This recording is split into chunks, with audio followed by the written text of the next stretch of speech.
जय श्री कृष्णा। अखंड ज्ञान ज्योति परिवार में आपका स्वागत है। आज हम आपको बताएंगे कि श्री राधा अष्टमी व्रत कथा क्यों की जाए और इसका महत्व क्या है, इसकी विधि क्या होती है, ये किस दिन की जाती है, इसका क्या पुण्य फल प्राप्त होता है। इन सब के विषयों पर आज हम आपको पूरी जानकारी देने वाले हैं। भाद्रपद माह की कृष्ण शुक्ल पक्ष की अष्टमी तिथि को यह व्रत किया जाता है। इस तिथि को ही राधा अष्टमी तिथि भी कहा जाता है। जन्माष्टमी के ठीक 15 दिन बाद ये तिथि आती है, यानी कि श्री कृष्ण जन्मोत्सव के बाद 15 दिन के बाद ही ये व्रत करा जाता है। और ऐसा कहा जाता है कि जो लोग श्री कृष्ण की पूजा करते हैं, यानी कि श्री कृष्ण जिनके आराध्य हैं, जिनके इष्ट हैं, उनको ये व्रत अवश्य रखना पड़ता है, क्योंकि इस व्रत को करे बिना श्री कृष्ण जन्माष्टमी व्रत का पूरा फल प्राप्त नहीं होता। तो जो लोग श्री कृष्ण जन्माष्टमी का व्रत करते हैं उनको इस व्रत को भी अवश्य रखना चाहिए, क्योंकि इस व्रत का भी अपना ही फल है, अपना ही महत्व है, अपनी ही एक विधि है। और पद्म पुराण में एक ऐसा वर्णन मिलता है कि राजा वृषभानु एक बार जब अपने यहाँ यज्ञ के हवन की कुंड की सफाई कर रहे थे, तो उनको एक पुत्री की प्राप्ति होती है, जिसका नाम उन्होंने राधा रखा। इसका पालन पोषण किया। इनकी माता का नाम कीर्ति था और उन्होंने इनका लालन पालन पोषण बड़े ही प्यार से किया था और श्री कृष्ण के सानिध्य में इनका प्रारंभिक जीवन बीता। बाद में कहीं कहीं ऐसा वर्णन मिलता है कि रापाण नामक किसी व्यक्ति से इन्होंने इनका विवाह किया था, लेकिन कहीं कहीं पे ऐसा वर्णन भी मिलता है कि श्री राधा जी का विवाह नहीं हुआ था, क्योंकि श्री राधा कृष्ण एक ही थे। श्री राधा जी ही कृष्ण जी थे और कृष्ण जी ही श्री राधा जी थी, इसलिए ऐसा वर्णन जगह जगह मिलता रहता है। हमने आपको बताया। और अगर हम इस व्रत के महत्व की बात करें तो इस व्रत को करने से हमें सब कुछ प्राप्त होता है। यह व्रत अत्यंत पुण्यदायी फलदायी है। अपने सभी भक्तों को, अपने सभी साधकों को यह व्रत बहुत ही सारी उनकी इच्छाएं पूर्ण करने वाला है और श्री कृष्ण जन्माष्टमी व्रत का पूरा फल भी यह व्रत ही हमको देता है। अगर इस व्रत के महत्व आप देखिए तो धनार्थी लपते धनम, विद्यार्थी लपते विद्या, मोक्षार्थी लपते गतिम, धर्मार्थ लपते धर्म, यानी कि धर्म चाहने वाले को धर्म, विद्या चाहने वाले को विद्या और मोक्ष चाहने वाले को यह व्रत अति सुंदर गति प्रदान करता है। ऐसा कहा जाता है, पुराणों में ऐसा वर्णन है कि श्री राधा जी के प्रकट दिवस को अगर हम व्रत रूप में रखें, एक टाइम निराहार रहें और उसको व्रत रखें, तो हमें इसका अति उत्तम फल प्राप्त होता है, अति उत्तम गति भी प्राप्त होती है। इसकी विधि इस प्रकार है।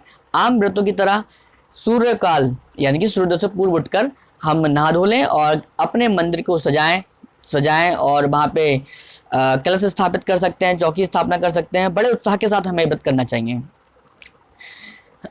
पुष्पमाला, तोरण, ध्वजा, पताका आदि का भी आप सजावट कर सकते हैं, प्रयोग में ला सकते हैं।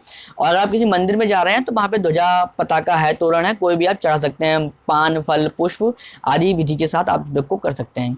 और प्रमुख भोग के रूप में बात करें तो आप इनके लिए, राधा जी के व्रत के लिए आप एक शहद और मिश्री, केसर आदि से युक्त एक मीठी खीर बनाएं और उसमें तुलसी पत्र अवश्य रखें। अब हम बात करेंगे इसकी कथा की।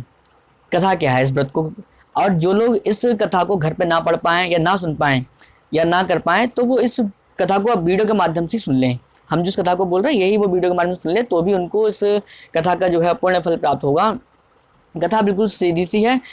एक बार जब गोलोक में श्री कृष्ण जी विहार कर रहे थे, तो उस समय राधा जी कहीं बाहर गई हुई थी।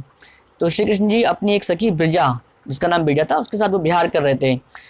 और जब राधा जी वापस आई तो उनको ये देखकर बहुत ही बुरा लगा, इसलिए इन्होंने ब्रजा को कुछ काफ़ी भला बुरा कह दिया था, जिसके कारण ब्रजा जो है वहाँ पे नदी बनकर वहाँ से वो बह गई और वो चली गई। यह सब बात देख करके सुदामा जी को अच्छा नहीं लगा, क्योंकि राधा जी ने श्री कृष्ण जी के लिए भी कुछ भला बुरा कह दिया था। तो सुदामा जी ने एक श्राप उनको दे दिया कि अब आपको जो है धरती पर मनुष्य रूप में जन्म लेना पड़ेगा। यह बात सुन के राधा जी ने भी श्री कृष्ण को भी, सुदामा जी को भी एक श्राप दे दिया कि अब आपको भी जो है दानव रूप में धरती पे जन्म लेने आना पड़ेगा। और ये फिर सुदामा जी जो है शंखचूर्ण नामक एक दानव के रूप में धरती पर आए, जिसका वध भगवान शिव शंकर ने किया था और उनको मोक्ष की प्राप्ति कराई थी। तो ये इसकी व्रत विधि है। इसको आप घर पे ही पढ़ सकते हैं, मंदिर में पढ़ सकते हैं, कहीं भी पढ़ सकते हैं। बस आप इस विधि को सुन लीजिए, सुनने से ही इसके पुण्य फल की प्राप्ति होती है। फल, भोग आदि मिष्ठान लगाएं और इस व्रत में आप अगर इसका और अति फल प्राप्त करना चाहते हैं तो आप यहाँ पे कुबेर जी हैं, देवी लक्ष्मी जी हैं, इनका पाठ कर सकते हैं, यक्ष यक्षिणियों की पूजा कर सकते हैं, अन्य देवी देवताओं, श्री कृष्ण जी की पूजा जरूर करनी चाहिए। श्री कृष्ण राधा जी की पूजा जो है साथ साथ करिए। अगर आपके पास इनका विग्रह है यानी कि मूर्ति रूप है तो आप इनको जो है पंचामृत से स्नान करा सकते हैं। मूर्ति ना हो तो कोई फोटो वगैरह हो, उन पर आप हल्का सा जो है स्नान करा सकते हैं, या घर में या मंदिर में कहीं भी आप जो है इसमें स्नान कर सकते हैं। कोई ऐसा नहीं है कि घर में ही कराएं, बाहर जाके भी करा सकते हैं, अगर बाहर नहीं तो घर पे भी करा सकते हैं। अगर बाहर जाना नहीं हो पा रहा है तो आप घर पे भी ये स्नान विधि आदि कर सकते हैं। पंचामृत जरूर बनाइए, पंचामृत से स्नान कराइए, गऊ को भी भोग लगा सकते हैं और लगाना चाहिए।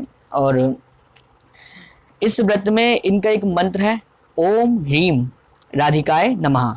ओम ह्रीम राधिकाय नमः, इसका आप जाप करिए। अगर जो लोग जाप कर रहे हैं तो ओम ह्रीम राधिकाय नमः का जाप करें, और जो लोग हवन करना चाहें इस दिन हवन भी कर सकते हैं, तो उसके लिए वो ओम ह्रीम श्री राधाय स्वाहा नाम से इसका जो है जाप कर सकते हैं।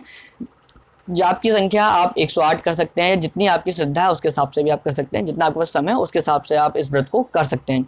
और ये व्रत अत्यंत पुण्यदायी है, फलदायी है, समस्त साधकों को ये सब कुछ प्रदान करने वाला है, भक्तों को ये सब कुछ प्रदान करता है। श्री राधा जी जो है श्री महालक्ष्मी देवी का ही अंश रूप है धरती पर, और उन्होंने इसलिए श्री कृष्ण का ही एक स्वरूप है। तो इसलिए श्री राधा कृष्ण जो भक्ति करते हैं उनको राधा जी की भक्ति अवश्य करनी चाहिए।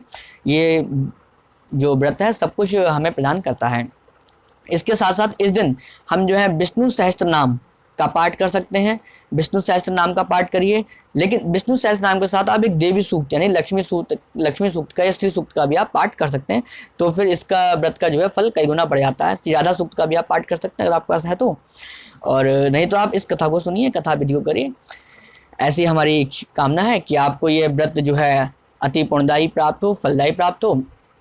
इस व्रत के साथ साथ अगर आप राधा अष्टमी पे ये कुछ अचूक उपाय करें, कुछ अन्य उपाय भी आप करें, तो आपका ये व्रत का फल जो है कई गुना बढ़ जाता है।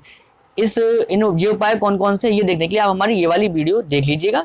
और ये है श्री राधा अष्टमी पर करें ये अचूक उपाय, मिलेगी आपको सभी क्षेत्रों में सफलता। इसको आप करिए, इससे आपको सब कुछ प्रदान होगा, सब कुछ मिलेगा। और ये दिन जो है खास है, इसको विशेष बनाइए, उत्साह से मनाइए और उत्सव के रूप में इसको मनाइए। बहुत बढ़िया व्रत कथा है, इसको जरूर करिए। इसी के साथ जय श्री कृष्णा।